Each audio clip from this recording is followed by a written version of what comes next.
Fix Messenger voice and video call problem.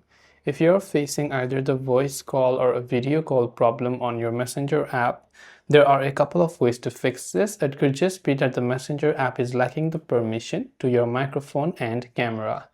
Now to fix this, if you're using an Android phone, you can just long press the Messenger app icon.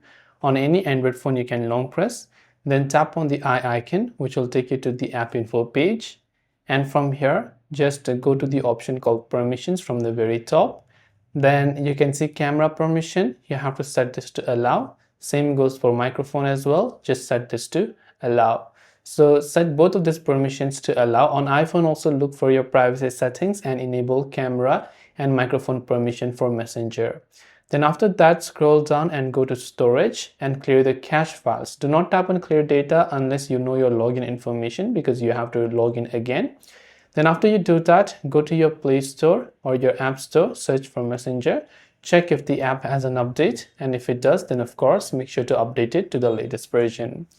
Hopefully one of these may have helped you solve the problem. Thanks for watching and see you soon in the next video.